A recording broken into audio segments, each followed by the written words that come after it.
Right now, deep inside your brain, your nucleus accumbens is flooding itself with dopamine every time you glance at your phone, then yanking that chemical away the instant you look back at real life. And the neuroscientists who first mapped this circuit admit they have no way to switch it off. But high performers have found one way to interrupt it. By the end of this, you'll know exactly what it is. Here's what's happening to you right now in this exact moment. Every notification, every scroll, every quick hit of content is teaching your reward center a lesson. The lesson is simple. Boredom is unbearable. Stillness is a problem to be solved immediately. Your baseline for pleasure is dropping slowly, silently every single day. Things that used to satisfy you, a real conversation, a walk, a finished task, now feel flat, dull, not enough. That's not a personality flaw. That's your dopamine loop tightening around you one refresh at a time. Here's the mechanism, and it's more brutal than you think. Deep in your midbrain, a cluster called the ventral tegmental area fires dopamine toward your nucleus accumbens the second something novel or rewarding appears. Not when you get the reward, before it. The anticipation is the drug. Then the reward itself arrives, smaller than the anticipation promised. Your brain notices the gap. Scientists call it reward prediction error. And instead of satisfaction, you feel a pull to chase the next hit, hoping this time it closes the gap. It never does. Each loop needs a slightly bigger trigger than the last. That's tolerance. That's why the same app that used to entertain you for 10 minutes now needs an hour to feel the same. Here's the part they don't want to say out loud. The researchers who discovered this loop didn't discover it by studying you. They discovered it studying slot machines, then handed the blueprint to the people who designed the apps in your pocket. The engineers who built your feed used this exact circuitry on purpose.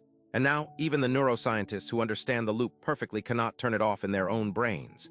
One of them said it plainly in a published interview, knowing the mechanism doesn't grant immunity to it. The circuit is older than willpower. It evolved to keep you alive, not calm. You cannot outthink a survival system with a New Year's resolution. And here's where it gets counterintuitive. The popular fix might be making it worse. You've heard of the dopamine detox. Quit everything, go silent for a weekend, reset. But some researchers now warn this can backfire. Total deprivation followed by return spikes the loop even harder because your accumbens has been starved and now overcorrects the second stimulation reappears. That's why so many people binge right after a detox ends. Abstinence isn't the interrupt. It was never about removing the trigger completely. It's about changing what happens the moment before the trigger fires. Here's the rule high performers actually use, and it's not deprivation, it's sequencing. They never let a reward come first. Before any dopamine trigger, the phone, the show, the snack, they insert one small, effortful action. 10 push-ups before you check your phone, 2 pages read before you open the app, 1 hard sentence written before the scroll. This does something specific to the loop. It attaches the anticipation spike to the effort, not to the reward. Over time, your accumbens starts firing dopamine for the work itself, because the work is now the reliable predictor of what comes next. Neuroscientists call this a shift in the prediction target. You're not fighting the circuit, you're rerouting it. The chase stays. You just decide what it's chasing. Tonight, pick one trigger, the one you reach for most, probably your phone in bed. Before you touch it, do one deliberate, slightly uncomfortable thing first. 30 seconds of stretching. 1 line in a journal. 5 deep breaths with your eyes open, small enough to actually do every time. That repetition is the entire mechanism. You're not removing the loop. You're placing yourself at the front of it. But this circuit isn't working alone.